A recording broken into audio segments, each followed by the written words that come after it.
Yeah, hi, hello everyone. So as Matthias said, I'm here to present AutoML Toolkit, which is a framework to build and research AutoML systems. So I'm a research engineer at Freiburg, mainly work on HBO and AutoML systems. Also this in collaboration with Matthias and Katarina, the original developers of AutoSK also, this was with help from Aaron, who's a master's student in Freiburg, also Amir, who's over here, and a PhD student of Katarina's. And lastly, Lena Peruka, who is also a PhD student in Freiburg. So, right, what do I mean by a framework for building and researching AutoML systems? Well, to answer that, first we need to look at what is an AutoML system. Thankfully, we had a presentation on that this morning, so it should be a bit more clear, but yeah, let's go over it anyway. Now, what is an AutoML system? So typically, if you're a user of an AutoML system, it kind of looks like this, right? It's quite nice. You could install something like Awesome AutoML. You pass in your features, you pass in your labels, you do a fit, and then later on you can do predict and get some nice performance predictions. But if we take away this mask and look underneath the hood of what's actually going on, well, things can get a little complicated quite quickly. But to start off with, we normally have some space of algorithms, right? So for AutoGluon, it's just some preset list of algorithms. In AutoSK you have this big search space with different kinds of feature pre-processing, different kind of estimators and all of their hyperparameters. And the goal is to find the best estimator for the given problem. So to define best, well, you need to actually evaluate these models, right? So you might use cross-validation, holdouts, or some other kind of evaluation scheme. Not too bad.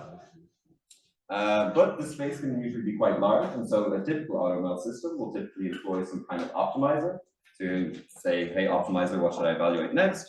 You go evaluate it, you get some kind of report, and you give it back to the optimizer, and you do this in a loop over and over again. But for an AutoML system to be actually useful, well, you need to then store some things about your estimator, so the actual model itself, predictions, scores, inference time, all sorts of different things. So you need to make sure you do that quite well. But this is really just kind of a HBO system at this point. If you want to make it an AutoML system that's actually performant, well, you probably have to do some kind of ensembling on top of that. And then you have to go back and change your storage to make sure you have all the validation predictions. You have to make sure you do ensembling efficiently. And at this point, well, now you're trying to balance, well, how much do I evaluate models versus, well, how much should I spend on ensembling? How much should I give to the optimizer? And so now you're stuck with dealing with things like, well, how do I parallelize this properly? How do I actually allocate resources to all of these different things? And that can get quite complicated quite quickly. But, you know, you have some machine, there's some cores there, some RAM, you make the most of it, it's all good. But, you know, a user comes along and says, hey, actually, sorry, I have some constraints to give you as well. You know, you can only use 4 CPUs because I'm doing some other stuff on my machine. You know, you're only allowed to use 4 gigabytes of RAM. Oh, and you have 10 minutes to do everything. So you have to somehow, well, manage all of this complexity in 10 minutes. And yeah, that's challenging. So then, you know, there's other things you can do, such as meta learning. Every AutoML system will have their own tips, their own little tricks that they employ. But as you can see, you start off with something quite simple, but it really gets complicated fast, and everything here really needs to talk to each other to be efficient. But what you get at the end is this nice fit and predict, and that's awesome, that's great. Right? AutoML systems are really effective for solving tasks, but I would say that we still need more AutoML systems, right? You know, time series, now I finally have a tool I can recommend to people with AutoGluon, which is quite nice. You know, this was a problem for a long while. But there's a lot of other sorts of tasks out there which there aren't really any AutoML systems for. For example, when you have like, you know, 50,000 features and only 50 samples, if you just use an off-the-shelf AutoML system, probably won't be great, and you need like a dedicated AutoML system for that. So if you want to build these new AutoML systems, well, you're going to have to do some research. And how does research for AutoML systems actually look in practice? So there's 2 kind of main approaches you could go. One is do research on some existing tool or develop your own tool. And each of those has the pros and cons. We'll start with research on an existing tool. Right, so you have some idea in mind, you want to implement it in the tool, but the first thing you'll probably run into is, well, it's kind of some limited configurability. AutoML systems, you know, they let you maybe change the models, you can maybe change some sort of small parameters, but if you really need to do research, you need to go in there and really hack at it. And these systems are large and complex, right? And the reason for the limited configurability, it's not just, well, laziness. I mean, they have to be performant. If you let people do whatever they want, you'll probably lose some performance. And well, yeah, it's complex and there's a lot of spaghetti keeping the whole thing together, and well, that can just be difficult to actually go in and hack off. Then also, if you have some new method, for example, a new form of ensembling, but it's a bit slower, but hopefully more performant, well, you're taking away time from other parts of the system, right? These systems are tuned to be performant given the time constraints. And so, well, whatever you implement is actually going to take away from evaluating new trials or doing other parts of the AutoML system. And so it can be quite hard to actually evaluate your method in isolation. Then along with that, there's a lot of co-founding factors, right? There's a lot of things, tips and tricks that these AutoML systems employ. And so if you have some code in there, you have a research question you want to answer, well, can you be sure that the number went up? But was that because of what you did? Maybe the number went down. Is that because of what you did? It's kind of hard to tell these things unless you know the whole system and how it all operates. Yeah, that can be quite challenging. And lastly, suppose you did all of this, you confidently answered your research question, maybe it took you a year or so. You want to put it back into the original tool. Well, yeah, the tool has moved on, right? So these PRs can take years, or a year at least, let's say, and by the time they're done, it's actually very difficult to then merge back into the tool. And that can be pretty disheartening. So then we're left with the other option, right? Develop your own tool. So the first thing, well, you need to know all the background. You need to know how to build pipelines. You need to know what to put in those pipelines, how to parameterize them. You need to know all about multiprocessing for all of these resources and things. You need to know about HPO, multi-fidelity, all of the different ways you can use it. And then also ensembling, how to do that properly. I mean, AutoGluon really just tries to, users give in their data, they take care of everything. Same with AutoScaler. And it's really to help people not have to deal with these things. But if you're building your own tool, you do need to know about them. Then, you open up your editor. Where do you even start, right? There's no import torch for AutoML systems. There's nothing that you can really start from. So yeah, you just have to go look at other AutoML systems and figure out, well, where do I start?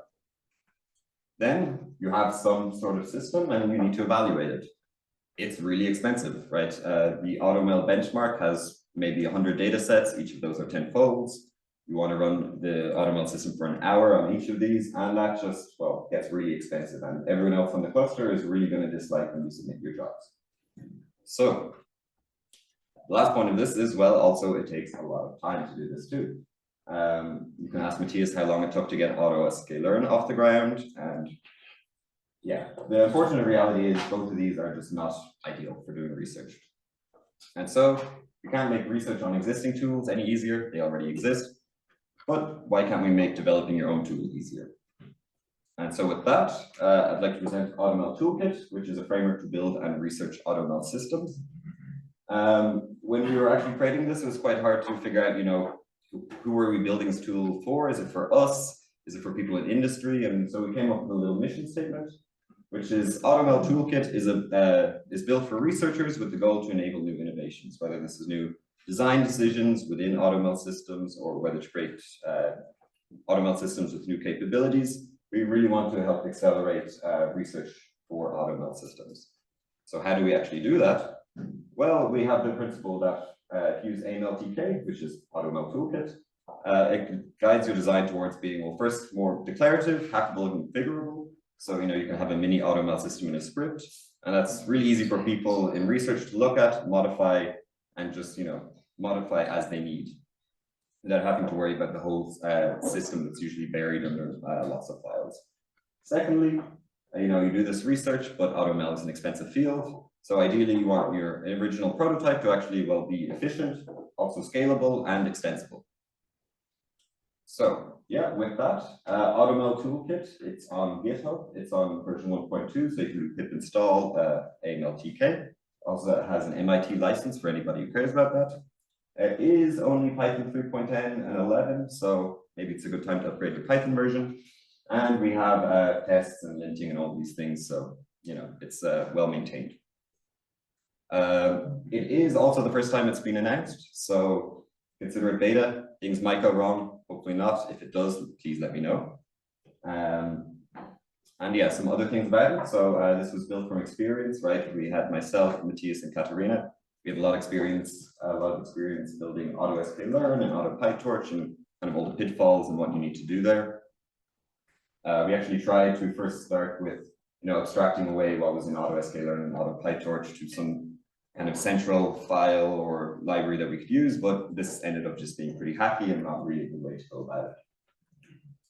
It's also built for research, right? So you can start with a small prototype and scale up without having to refactor everything. It's kind of hopefully a core principle that's in there. Also, it's made to enable you to focus on your actual research. Don't worry about the engineering challenges that have to be solved every time you want to build an AutoML system. It's also compatible, so it has about 5 dependencies. One is pandas, one is numpy, and the other 3 you'll have if you install any other machine learning library. But to be actually useful, we also have integrations. All of them are optional, so if you want to also have SMAC work with it, we have a wrapper for that, but it's optional. If you don't use SMAC, you don't need to install it. And lastly, it's made with love. So there's a lot of documentation, a lot of tests. We should have more examples, but we're working on it. It's all typed, so your editor can actually tell you, hey, you're doing something wrong before you can run anything. And lastly, try to make it as Pythonic as possible. So with that, I won't take any more of your time. We'll just quickly talk about the tutorial. So feel free to either work with your neighbors or with yourselves.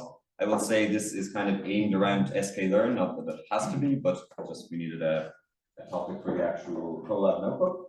If you're not familiar with sklearn, it might be useful to work with someone who is. In terms of what's actually in the notebook, right? So we have pipelines, so that's how you can declare your pipelines and their space and how to get something useful out of it. Optimizers, so here we'll again be using SMAC because we had that session yesterday, thankfully. So yeah, we'll talk a little bit about how to use optimization with AutoML Toolkit. And lastly, the scheduler, which kind of you give your compute that you actually want to use, whether it's 2 local processes or you're running on a whole cluster, your code should work the same with minimal changes. And lastly, there's a big part where you can design your own AutoML system, given the time that's left. If you kind of took a while with the other one, there's also kind of a reference AutoML system already in there. If you prefer, you can also just start by hacking away at that if you prefer to learn that way. And there's also a bunch of bonus sections, which completely optional. You can do in your own time at home or whenever you have time. So yeah, I do not win the award for the smallest tiny URL, unfortunately, but there it is. And yeah, there's also the GitHub link at the bottom, which I think you can also find the notebook link here. So with that, yeah, feel free to get started. I'll be walking around, so if you have questions, feel free to ask. And yeah, have fun. Hi, everyone. One thing. The part where you're meant to like the cowboy dataset thing, it's meant to be just with like a component and another component. Turns out that doesn't work very nicely. You can also use a split, but I didn't really cover that in the tutorial. There's also a pipeline that you can see like 3 blocks down. You can also look at that and have a reference if you like, or move on to the next parts as well, just for time reasons. All right, so unfortunately I might have to cut you off here. We have 5 minutes left. I have some finishing up slides. You're free to work on the notebook in your own time. I know there was a lot and maybe you got stuck in different places.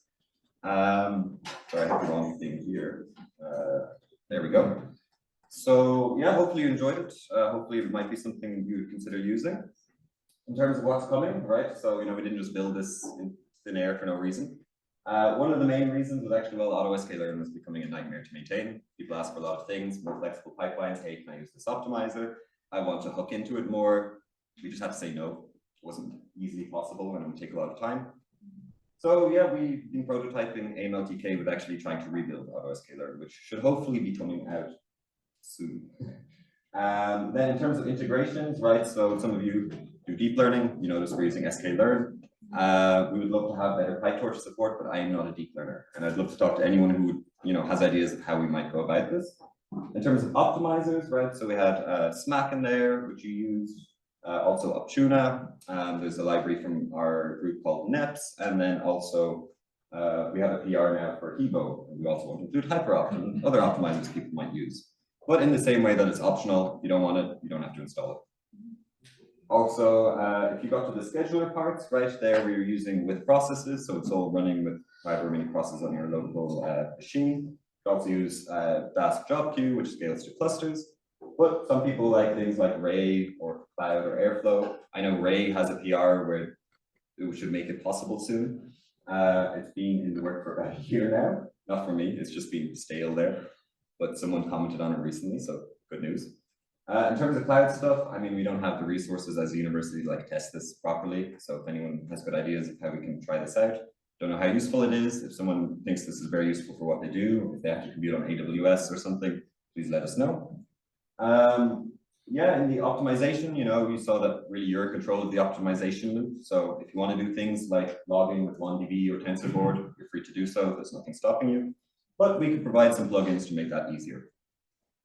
And then, yeah, we also talked about things like ensembling and meta learning in the introduction. You may have noticed there was none of that in there. We do have algorithms for like the really weighted ensemble search, which is used in AutoGluon and AutoSKlearn, and some basic meta learning stuff.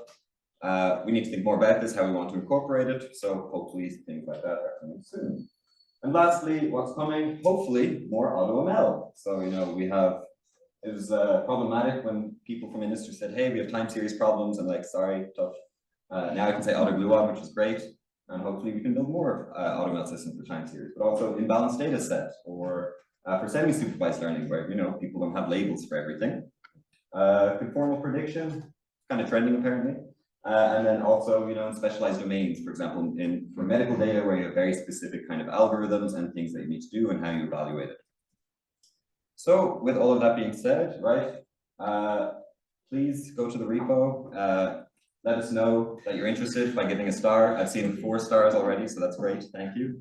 But also, I know that a lot of you also have projects that are ongoing at the moment, and you can't just, you know, do something new now. So if you want to keep up to date, you know, you can hit this little bell icon or an eye here, follow the progress, like and subscribe. And lastly, if there's any projects you want to consider and work on, there's a discussions board. You can talk to us there or contact us through email. If something didn't work, please raise an issue. If something worked, raise an issue. And if there's something you want to see, also raise an issue. So yeah, with that, thanks very much. And I think we can go for lunch.